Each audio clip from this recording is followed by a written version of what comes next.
여러분 안녕하세요. 염호봉의 경제특강 15강을 시작하도록 하겠습니다. 자, 15강은 경기 변동과 경기 안정화 정책이라는 주제로 함께 공부해 보도록 하겠습니다.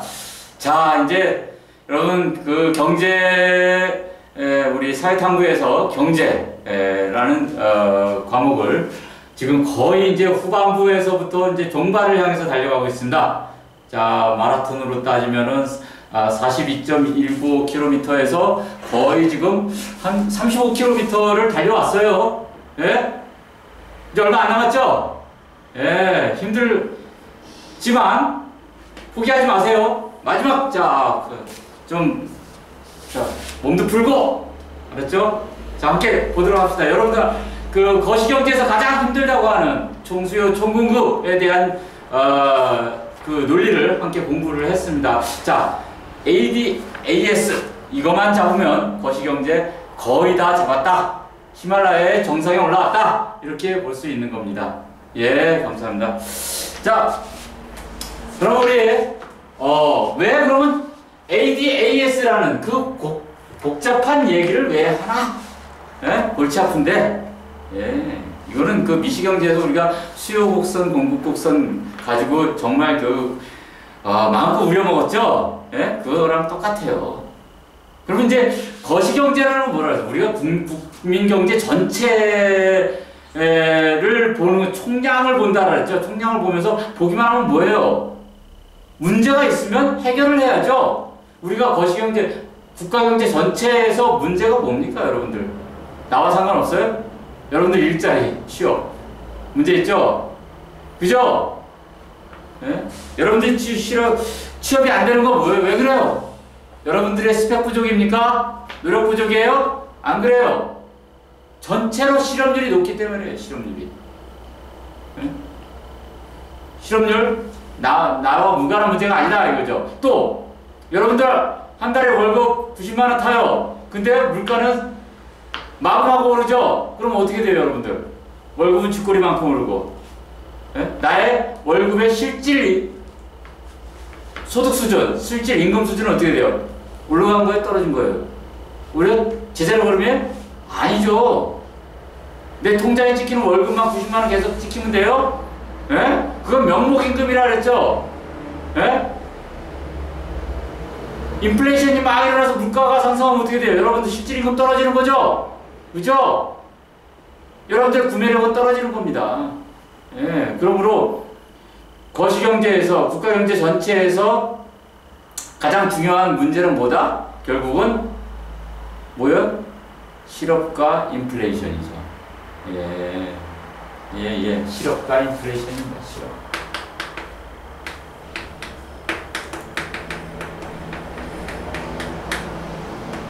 예, 실업과 인플레이션이에요. 실업과 인플레이션. 이 실업과 인플레이션이 계속 같은 자리에 있나요? 같은 수준으로 있나요? 왔다 갔다 하죠? 그죠? 그죠? 왜 그럴까요? 누가 봐요? 누가 이 뒤에서 조종하나요? 보이지 않는 손이 배후에서 조종하나요? 경제를? 예. 뭐 그럴 수도 있겠죠. 예. 그렇지만 어느 나라 경제도 이 실업과 인플레이션의 수준이라는 것이 가만히 있지 않고 자꾸 왔다리 갔다리 합니다. 우리가 바다도 보면 어떻게 돼요? 흐르는 물이 아닌데도 뭔가가 이렇게 변동하죠. 파도가 치고요. 예? 이 경제 전체를 바다라고 보시면 돼요.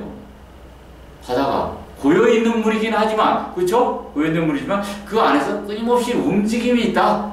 왜? 경제는 결국 사람이 움직입니다. 예? 사람은 그렇게 가만히 있질 않아요. 예측하기 힘들어요. 예? 그렇기 때문에 사람들이 움직임으로써 만들어지는 이 실업과 인플레이션의 문제는 가만히 있지 않다. 변동한다. 이거를 경기 변동이라고 해요. 네? 경기 변동이 실업과 인플레이션이 오르락 내리락 하는 현상을 경기 변동이라고 한다. 응? 자, 우리가 뭐 상식적으로 생각하면 실업은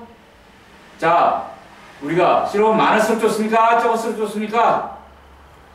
적을수록 좋죠? 즉 실업률은 경제활동 인구 중에서 실업자 수를 실업률이라 해요. 실업률이 높을수록 좋다? 낮을수록 좋다? 낮을수록 좋다. 예?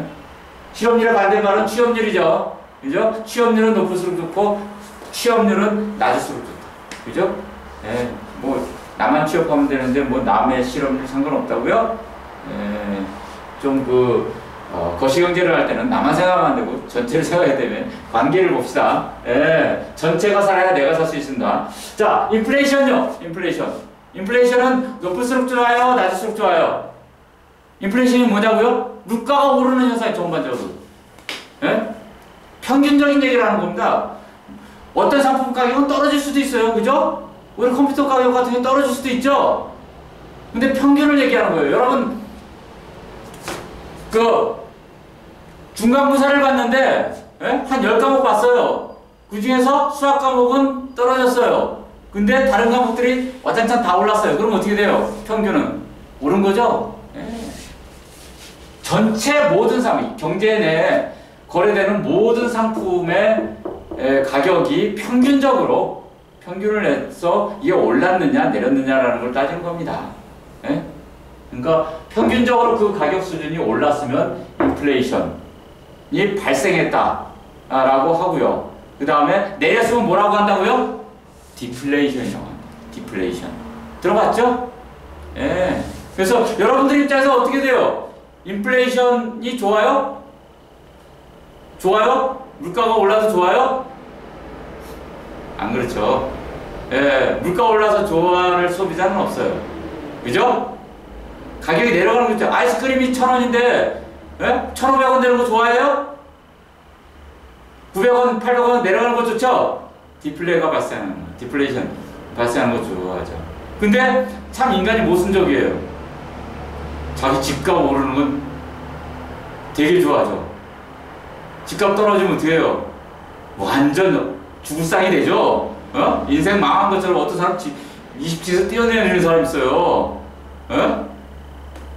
그쵸? 이게 인간은 모순적입니다. 네. 근데 여러분들 이건 알고 계세요. 이 자본주의라는 거는, 우리 자본주의 살고 있잖아요. 자본주의 시장경제라는 건요, 인플레이션을 먹고 사는 동물입니다. 자본주의는 한마디로 해서 인플레이션이 발생하지 않고요, 디플레이션이 발생하잖아요. 그러면 자본주의는 소멸하게 됩니다. 자본주의의 종말입니다. 그렇기 때문에 요즘 그러죠. 오히려 디플레이의 우려가 있다, 이렇게 하면 어떻게 합니까? 디플레이 우려가 있다. 그럼 정부에서 막 호들갑을 떨죠. 예? 왜? 시스템의 종말입니다. 자본주의 시스템 종말이에요. 여러분들이 만약 자본주의가 아닌 세상에 살고 싶다 그러면 디플레이션을 만들어내세요. 물가가 하락하도록. 그러면 자본주의는 저절로 엔진이 멈추게 됩니다. 예, 그 이유는 나중에 설명하도록 할게요. 예. 아무튼 이 실업과 인플레이션이 왔다리 갔다리 하는 현상을 얘기합니다. 우리가 보통 이제 경기는 이런 식으로 주기적으로 움직인다 그래요. 호경기에서 후퇴기, 불경기, 회복기 했다가 여기서 끝나는 게 아니라, 뭐 우리 지하철 보면 2호선 열차 보면 순환열차죠? 순환한다리죠? 순환해요. 계속 순환하는 거예요. 이 시간이 한 사이클 도는데 시간이 얼마 걸릴지 몰라요. 예? 그거는 1년 걸릴지 10년이 걸릴지 모르는 얘기입니다. 단지 전반적인 이런 흐름이 있다라는 거예요. 호경기 때는 어떻게 된다? 우리가 실업과 관련된 건 뭐예요? 생산이죠, 생산. 그죠? 생산을 많이 하면 실업률이 떨어지죠. 공장에서 많이 고용해야 되니까. 호경기 때는 뭐예요? 물건이 잘 팔리니까 공장을 풀가동해요. 마구생하죠. 생산 증가요. 여기 특징을 잘 보세요. 경기 생산 증가. 그죠? 여기는 생산 증가예요. 생산이 증가하죠. 호경기 때. 예? 그리고 인플레이션은 생산이 증가하면서 실업이 떨어지죠. 그죠? 실업률이 떨어져요. 인플레이션은 어떻게 됩니까? 어느 정도 수준의 인플레이션이 발생합니다. 예. 어느 정도에. 예? 그러다가 호경기 좋은 시절 다 갔어요. 후퇴기가 와요. 후퇴기가 오면 어떻게 돼요? 빵 하루에 100개 생산했던 거, 손님이 들어온다. 요즘 90개로 줄여. 그러면 어떻게 돼요? 다시 실업이 늘어나기 시작하죠. 알바생 2명 썼던 거 1명만 써. 이렇게 되죠? 예? 후퇴기 되면은 조금 인플레이션이 제동이 걸립니다. 그죠? 그죠? 인플레이션이 제동이 걸려요. 물가 상승 수준이 억제가 돼요.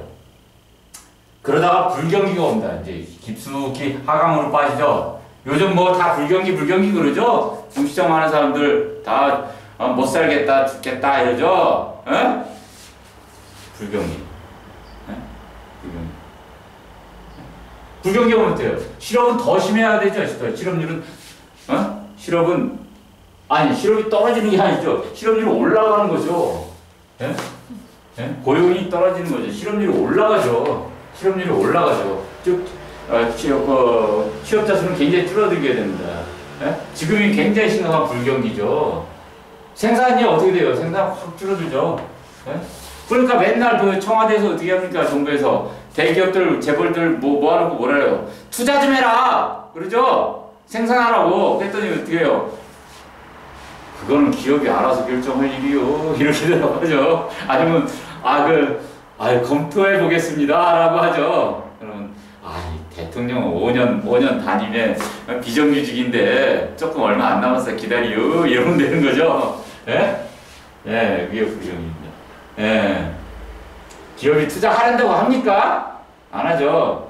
쌓아놓은 돈을 뭐라 해요? 사내 유보금이라 하죠. 예? 팔고서 남은 이윤인데 이윤을 주주라든가 직원들에게 나눠줘야 되는데 나눠주고도 이만큼 돈을 남겨놓는 거.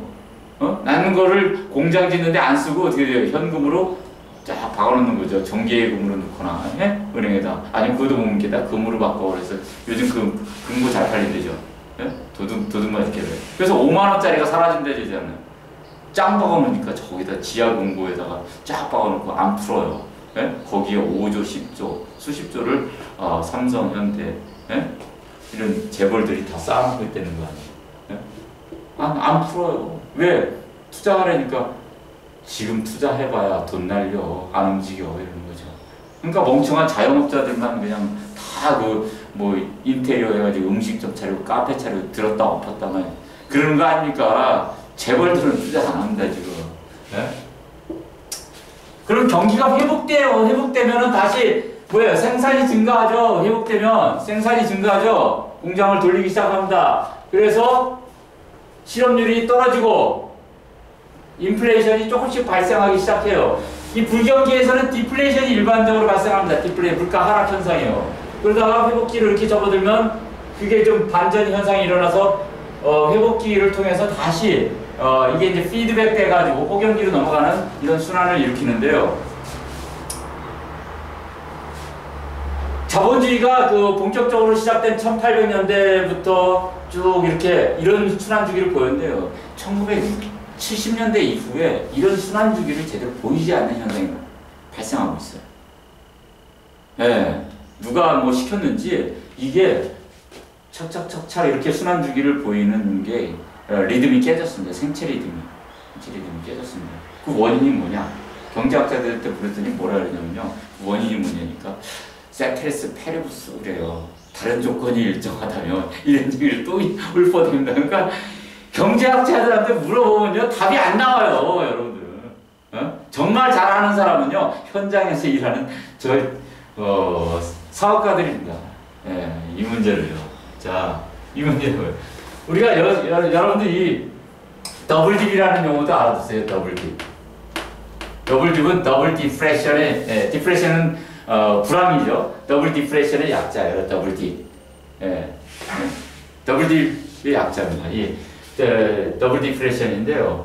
불경기에서 회복기로 조금 나갔다가 다시 꼬꾸라드는 거. 그래가지고 다시 불경기로 가는 거. 더블이죠. 두 번의 디프레션이 반복되는 거. 그러면 또 트리플 딥입니다. 이런 식으로 발생되는 것이 이제 더블 딥이고요. 지금은 굉장히 이런 심각한 불경기가 이게 글로벌한 디프레션이죠. 여러분들 이제 나중에 세계경제에서 국제 무역과 관련해서 배우겠는데요. 이제 글로벌 임밸런스라는 현상 때문에 이라는 많은 비판적 지적들이 나오고 있습니다. 자, 아무튼 경제는 이렇게 순환을 해야 되는데 인간의 심리는 예측할 수 없어요. 마치 우리가 여러분들 생각할지 모르겠지만, 여러분들 10년 전, 20년 전까지만 해도, 한 1990년대까지만 해도요, 아파트 땅 이런 거 사놓으면, 무조건 돈 낸다 그랬어요. 근데 지금 아파트 삽니까? 안 사죠? 예? 광기 어린 시기가 있었다, 이죠. 우리가 아파트에 대해서. 예? 지금 아파트 여러 채 갖고 있는 사람들 완전히 줄도산 나는 겁니다.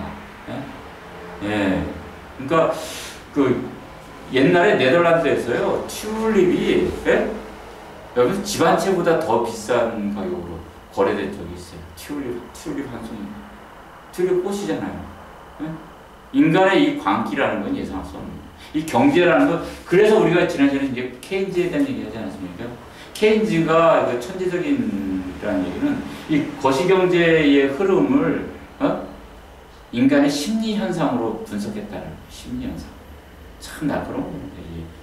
인간은 광기의 동물이다. 이러면서요, 인간의 심리, 스피릿이라든지 정신세계의 작동이 상당히 이 거시경제가 어떻게 작동하는지를 결정한다라고 해가지고, 인간의 심리 현상에서 이제, 한계 소비성이라는 거 있죠. 소득 중에서 몇 %를 쓰겠느냐라는 한계 소비성, MPC요.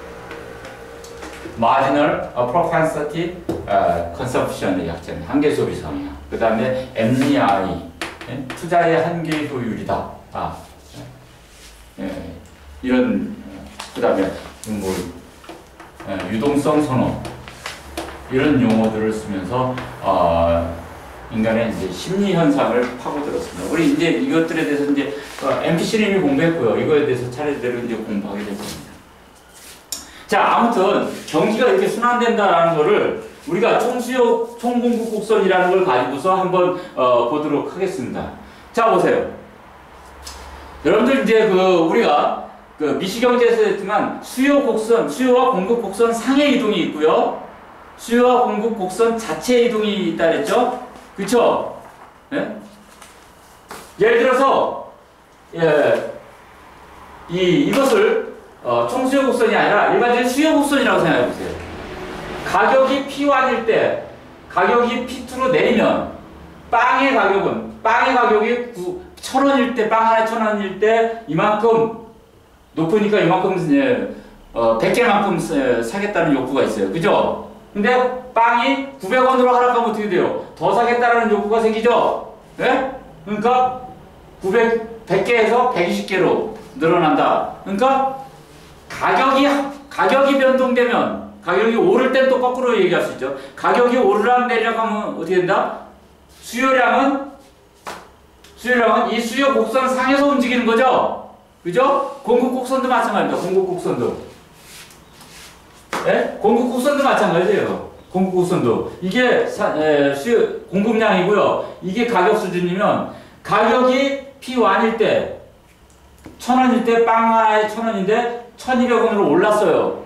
그러면은 이게 이렇게 생산량이 올라가죠. 생산자들은. 근데 여기서 우리가 중요한 단서가 있다 그랬죠. 뭐라 그랬어요? 세테리스 페리부스를 갖다 긋는다 그랬죠. 그죠? 세테리스 페리부스보다 다른 조건이 일정하다면 이런 얘기예요. 예? 다른 조건이 일정하다면 뭐예요? 마치 영화에서 나오면 어떻게 돼요? 여러분들 예전에 어떤 드라마 하더라? 뭡니까? 주인공만 움직이고 이 세상에 모든 게 딱 정지돼 있으니까 주인공이 자기 좋아하는 여자한테 가가지고 이렇게 뽀뽀하죠. 그죠? 나만 움직이는 거예요. 나만 움직이는. 그걸 가정한 겁니다. 그러니까 참 이 경제학이라는 거요. 사실 말도 안 되는 얘기를 하는 겁니다. 이 수요곡선, 공급곡선이 그런 식으로 나온 거예요. 그런 식으로 얘기를 한 겁니다. 마샬이. 뭐냐면 빵이면요. 이게 빵의 수요량과 공급량이면요.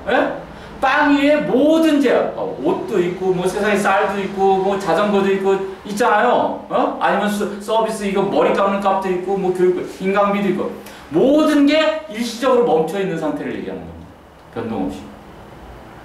그리고 사람의 소득도 그대로고요. 사람들의 생각도 그대로고, 취향도 그대로고, 딱 모든 게 다 멈춰있는데, 얘만 변하면 이렇게 한 거예요. 그게 세테리스 페리부스입니다. 사실 그게 가능합니까, 여러분? 근데 이렇게 한 거예요. 마음속으로 단 1초만 그려보자 이렇게 한 거예요. 사실 1초 동안은 다른 거 뭐가 변하겠어요? 그 순간에도 움직임은 있죠. 그러나 굉장히 짧은 순간에 이렇게 하는 거예요. 굉장히 짧은 순간에 얘는 이렇게 변한다. 얘가 변한다. 얘. 예? 그런 걸 가정해 본 겁니다. 상상 속에 한번 그려보세요. 예, 이거 상상의 날개를 핀 거기 때문에 어쩔 수가 없어요, 여러분들 이거. 이거 실제는 안 그랬잖아. 맞습니다. 실제는 그런 일 없어요. 그러면 실제가 안 그런데 왜 이런 걸 얘기해요? 할 일 없으니까 하는 겁니다. 예, 이게 모형이라는 게 그런 겁니다. 모형이라는 게 원래 현실을 굉장히 단순화시켜서 얘기하는 겁니다. 만약 다른 것도 다 변할 수 있다라는 거를 현실이잖아요. 빵값 변할 때 딴 거 안 변합니까? 예? 변하죠? 그리고 내 성격도 변하죠? 그런 걸 모든 걸 다 변할 때 수요와 공급이 어떨 거다라는 걸 얘기하잖아요? 도대체 그림이 안 나와요. 그림이 안 나옵니다. 알 수 없음 이렇게 돼버리니까 저거 뭐하러 해? 이렇게 얘기해요. 예, 단순화시켜버리는 겁니다. 그러면은 자 보세요. 만약 우리가 세테레스 페리부스에 대한 어떤 그 많은 것 중에 가격 이외에 다른 게 변한다면 어떻게 될까? 이렇게 얘기한 거예요. 가격 이외에 다른 거 변해요. 예를 들어 소득이 변한다. 내가 한 달에 90만 원씩 벌었는데 150만 원으로 축 갑자기 와 엄청난 소득의 증가가 일어났어요. 근데 상품 가격은 그대로예요. 그럼 어떻게 돼요? 빵 1,000원짜리일 때 내가 100개를 수요했는데 100개를 사 먹었는데 시장에서 그죠? 내 소득이 더 늘어났으니까 빵 가격은 그대로. 그러면 어떻게 돼요? 내려갑니까? 아니죠. 100개 상태, 이 1,000원 상태에서 이만큼을 더 소비하게 되죠. 만약 다른 재화의 가격이 빵 가격이 만약 이 가격이었다면 이 가격 상태에서 더 소비해요. 이 가격이면 이 가격 상태에서 더 소비해요. 수요 곡선이 결국 이런 쪽으로 소득이 증가하면 오른쪽으로 이동. 이해하세요 이걸? 이해가 안 돼요. 이거는요 이해가 안 된다면요 여러분들께서 이거를 그려보세요. 그 y 콜 x라는 그래프에서요. 네? 이 수요 곡선상의 이동이라는 거는 x의 값이 1, 2, 3, 4 이렇게 x의 값이 이동하는 거죠. 이게 수요 곡선상의 이동이에요. x의 값이 이렇게 이동하는 거. 또는 y 값이 1, 2, 3, 4 이렇게 이동할 때 y 값이 이렇게 이동하면 어떻게 돼요? 그 조합에 따라서 이 이 수요 곡선상에서 움직이죠. 그러나 y 콜 x 플러스 1은 어떻게 돼요? 이거는 x와 y에 여기를 x라고 놓고요. 여기를 y라고 놓으면 x와 y와 독립적으로 별도의 상수항인 값이 변화가 일어났다는 얘기죠. 그죠? 이게 바로 예를 들어 지금 소득의 변화라는 얘기입니다. 소득이 증가했다는 얘기예요. 그럼 이 직선은 어떻게 그려져요? 예를 들어서 그래프가 여기 x, y였을 때 이거는 어떻게 돼요? 이런 식으로 y절편이 1이죠. 0 이 식으로 이동해버리죠. 직선 자체가 이동해버린다는 얘기예요. 네. 여러분들 이거 이해 안 되세요? 네? 이해하셔야 돼요. 네? 그러니까 수요 곡선, 수요나 공급 곡선 상의 이동과 수요 공급 곡선 자체의 이동 이거 반드시 구분하셔야 됩니다. 자, 이 얘기를 총수요 총공급 곡선상에다가 적용을 해볼게요. 네? 자, 우리가 총수요 곡선이란 뭐다? C 플러스 I 플러스 G 플러스 X. 우리가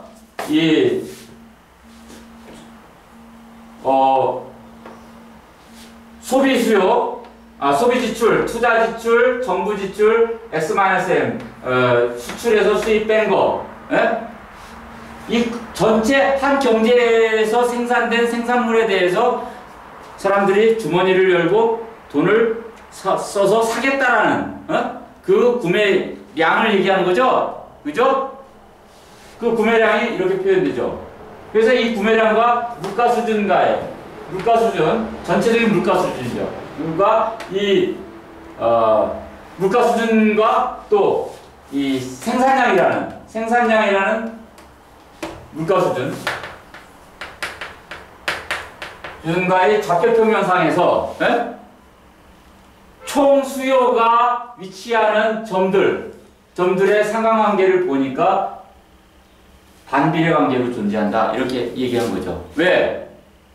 물가 수준이 하락하면, 예를 들어서 물가 수준이 하락하면 자산 효과가 일어나고 이자율 효과가 일어나고 환율 효과가 일어나고, 물가가 상승할 때 또 이러한 효과가 일어나서 우하향하는 관계가 성립된다. 이렇게 얘기했습니다. 그러면 자산 효과라는 건 뭐예요? 예를 들어서 물가가 하락할 때는 어떻게 된다?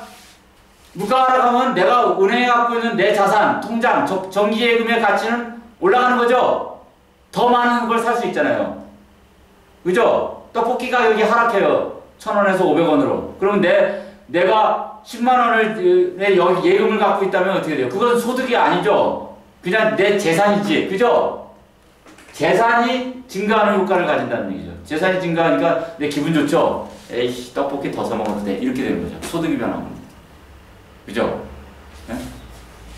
그러니까 소비가 증가할 수 있죠. 그죠? 소비가 증가할 수 있고. 그 다음에 이자율이요. 물가가 하락하면은 예전에 1,000원, 2,000원 하던 것이 500원, 400원 이렇게 떨어지면 어떻게 돼요? 내가 현금 그렇게 많이 갖고 있을 필요 있어요? 필요 없죠? 현금 들 갖고 있죠? 은행에다 넣어놔요. 그럼 저축을 많이 하게 되죠? 현금을 들 갖고. 그러면 어떻게 돼요? 이자율이 떨어집니다. 이자율이 떨어져요. 그죠? 왜? 서로 다 은행에다 예금하고 돈은 들 갖고 들 소비하려고 해보세요. 예? 이자율이 떨어지죠. 이자율이 떨어지면 어떻게 돼요? 기업들은 투자를 더 하려고 하죠. 아, 이자율가 싸졌네. 기업 투자 더 합시다. 이렇게 되죠. 그러니까 투자 지출이 증가하죠. 또 환율이 효과 있죠. 물가가 하락하면 돼요. 우리 물건 싸지잖아요. 우리 화장품 값 싸지죠. 물가가 하락했을 경우 외국인 입장에서 봤을 때 싼 거잖아요. 중국 애들 입장에서 봤을 때 한국의 화장품 가격이 하락한다 하면은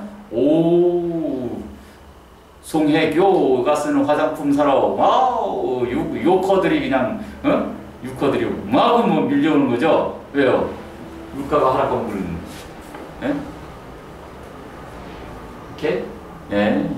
아, 요즘 우리나라 물가 하락 안 하는데 왜 밀려올까요? 그렇죠? 예. 우리가 물가 이만큼 상승했는데 중국의 물가가 이만큼 상승했다는 얘기는 뭐예요? 상대적으로 우리가 덜 상승했다는 거죠? 덜 상승했다는 얘기는 뭐예요? 그만큼 중국 애들 입장에서 우리께 더 싸다라는 얘기예요. 그 원리입니다. 오케이? 알았죠? 그러니까 중국 유커들이 한국으로 밀려오는 이유. 지금 중국은요, 마구 개발하고 돈 풀어대가지고 물가가 팍 올라. 1년에 막 10%씩 올라. 10몇 %씩. 예, 그런 지경입니다. 예. 그러니까 성장이라는 건 물가 상승, 높은 인플레이션이라는 거를 이렇게 피해를 주고 있습니다. 그러니까 고도 성장만 하는 거죠, 중국이. 그죠? 예? 그런 얘기 들었죠? 고도 성장하기 위해서 그런 피해가 있는 겁니다. 손해가 있어요. 예? 그러니까 수출이 증가하고 또 외국권 우리 상대적으로 비싸니까 수입이 감소하죠. 그죠? 그러니까 이 부분이 커지죠. 그러니까 전문적으로 물가가 하락할 때는 물가가 내려갈 때는 어떻게 돼요? 이게 총수요가 증가하는 효과를 거리죠. 그러니까 물가 하락 시에는 총수요가 이렇게 커지는, 이게 산출량에 대해서 더 커지는 이런 효과를 갖기 때문에 총수요는 무하향하는 거죠. 네? 그러면은 자, 물가가 이렇게 하락할 때는 총수요 곡선에서 A에서 B점으로 가는 겁니다. 그죠? 물가가 하락할 때. 이건 총수요 곡선 상해 이동이죠. 근데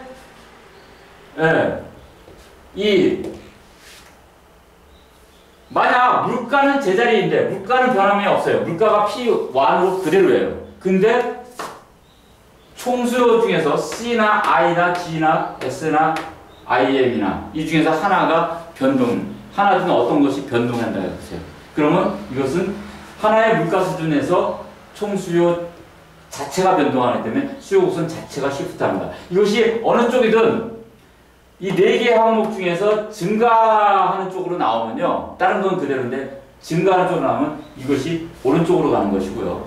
이게 AD1에서 AD2로 이동하는 것이고요. 바깥쪽으로. 이것이 감소하는 쪽으로 가면요. 이게 이쪽으로 가는 겁니다. 이거 참 시험이 잘 나와요. 반드시 하셔야 돼요. 네? 그러니까 총수요 중에서 이 총수요를 구성하는 네 개의 요소 중에서 어느 하나라도 증가하면은 총수요 곡선이 바깥쪽으로 이동, 오른쪽으로 이동하고 이것 중에 어느 하나라도 감소하는 감소하는 총수요 곡선이 왼쪽으로 이동한다. 이 수요 곡선 자체의 시프트가 발생한다라는 것을 반드시 아셔야 돼요. 네? 그럼 어떻게 됩니까? 총수요 곡선이 오른쪽으로 이동한다라는 얘기는 뭐예요? 여기서 생산량이 증가한다는 얘기예요. 생산량. 산출량이 증가한다는 얘기고 왼쪽으로 이동한다는 얘기는 산출량이 감소한다는 얘기죠. 네? 감소한다. 이거죠. 자, 그러면은 우리가 이제 수요 곡선의 이동, 총수요 곡선 AD의 이동뿐만 아니라 총 공급 곡선의 이동도 한번 볼 수 있어요. 자, 우리가 장기 총공급 곡선과 단기 총공급 곡선은 나눴고요. 장기 총공급 곡선은 우리가 그 자연 실험률 수준에서 수직선이다 이렇게 했어요. 왜? 물가 수준과 이 생산량은 관계가 없다는 거죠. 이 총공급이라는 거는 뭐에 의해서 결정된다? 총공급이라는 거는 고용량에 의해서 결정되잖아요. 고용량. 얼마나? Y라는 건, 이건 Y라는 건 뭐의 함수다? FL. 노동을, 즉 생산 요소를 얼마나 사용하느냐. 공장에다 1000명 넣느냐, 1200명 넣느냐, 아니면 900명 넣느냐에 따라서 자전거를 몇 대 생산하느냐의 양이 결정되는 거잖아요. 산출량이 결정되는 거잖아요. 경제 전체적으로. 그러니까 노동의 고용량이고, 네? 이 노동의 고용량, 즉 생산 요소의 고용량은 물가 수준과 관계없다라는 거예요. 그죠? 기업이 뭐 물가 수준.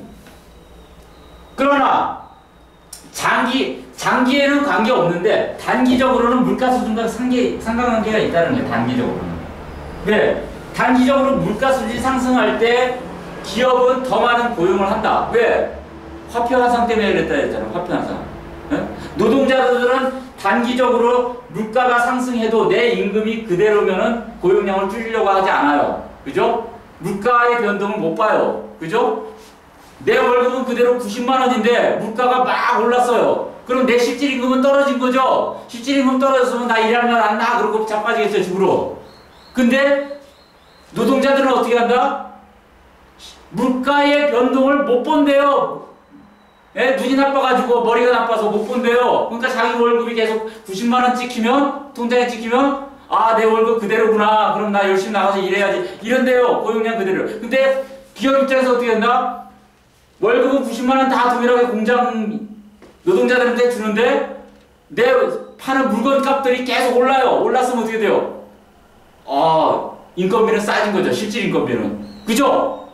그럼 어떻게 해요? 실질 인건비 싸진 거니까 내 이익이 더 남잖아요. 그럼 더 고용해. 90만 원짜리들 더 고용해. 그래가지고 중국 노동자들 고용해. 그래가지고 더 생산해서 더 팔아먹어서 이윤단결을 하죠. 고용량이 증가하니까 산출량이 증가한다는 얘기죠. 물가가 상승할 때. 이 얘기를 하는 겁니다. 단기에. 근데 장기적으로 어떻게 해요? 장기적으로는 노동자들 눈치챈다는 게 눈치채요. 물가가 상승해서 어이씨 나 일 안 해. 고용량 줄어들어. 다시 일 안 해. 안 그러면 나 임금 올려줘. 막 이래. 막 으쌰으쌰 한다는 얘기예요. 으쌰으쌰 하면 다시 임금 같이 올려줘야죠. 물가 상승한 수준만큼. 그러면 기업 입장에서는 에이 이제 남는 장사 아니네. 에이 덜 생산해버려. 다시 이쪽으로 가고. 그러니까 물가 수준과 생산량과는 비례관계에 있는 것이고, 자 그러면은 장기적으로는 이 총공급선이 이동을 하는 거는 생산성에 의해서만 가능하다는 기술 수준이라든가 이런 것에 의해서 이렇게 변동합니다. 여러분들 여기서 이걸 자연 실업률이라고 했어요. 자연 실업률 수준 하에서의 고용 수준이라고 했는데, 이 자연 실업률이라는 게 뭐 실업자가 전혀 없다라는 얘기가 아니에요. 실업자 있어요. 예. 그러니까 이 실업 수준은 물가 수준에 영향을 안 받는 거예요, 장기적으로. 근데 뭐에 의해서 생산성이 발달되면 이렇게 하나의 어떠한 물가 수준에서도 고용량이 증가하는, 산출량이 증가하는 이런 식의 변화가 됩니다. 이게 기술 혁신이라든가 이런 것이 발생하면요. 그러니까 생산 가능 곡선, 우리가 생산 가능 곡선 했죠. 두재화의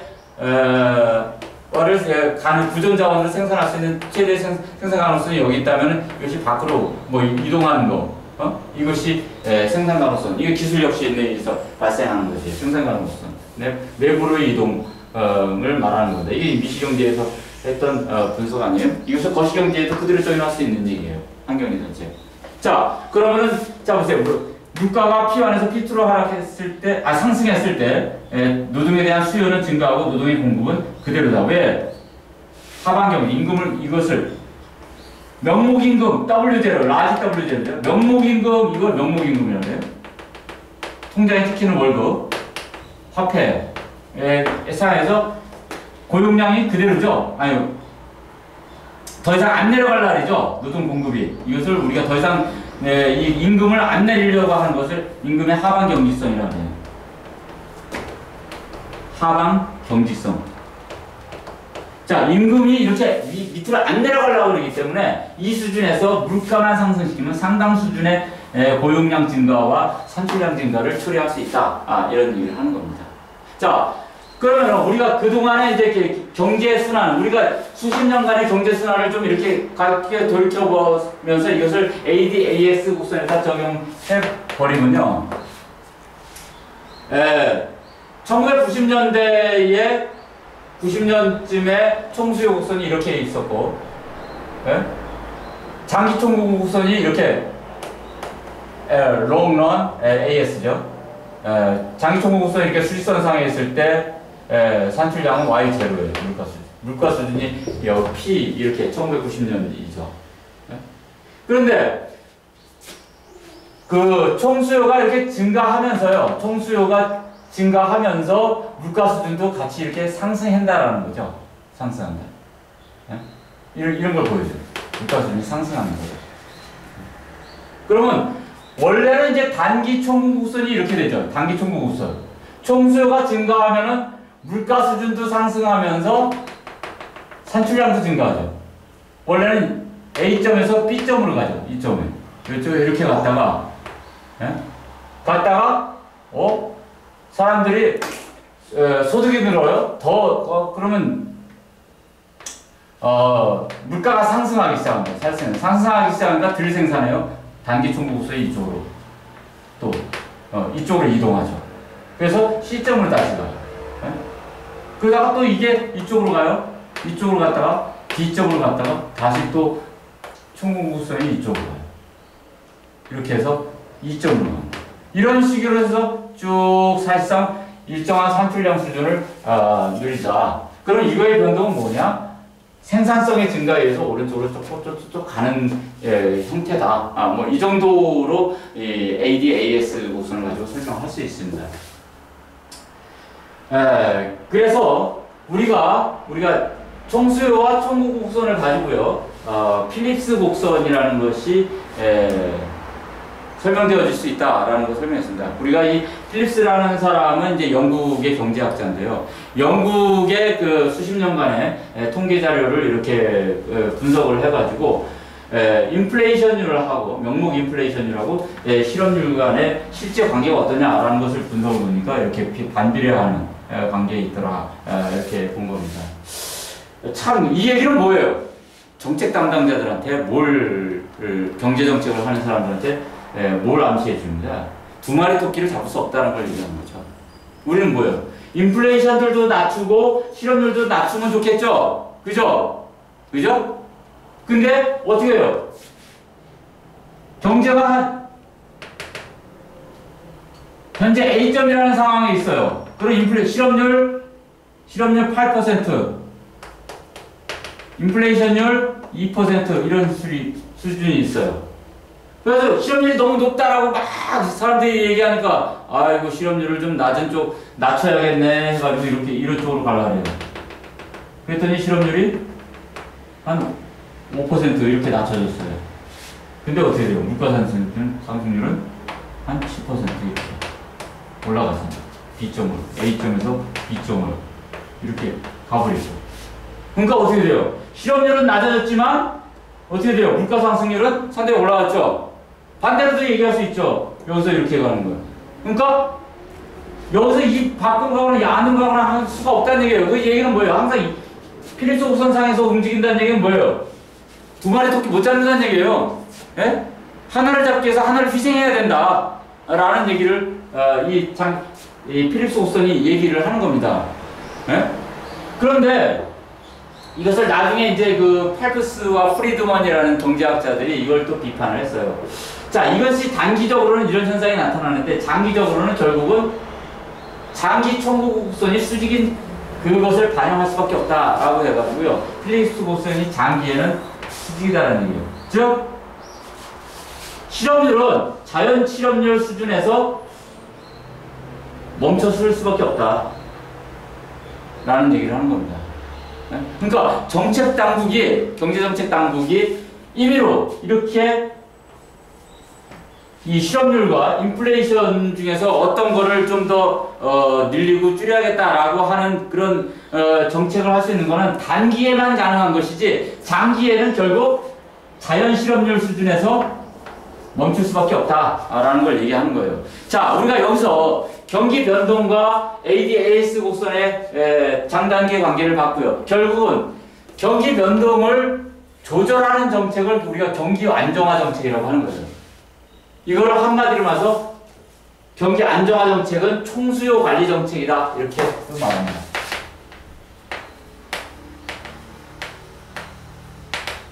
왜 총수요 관리 정책이라고 말하냐?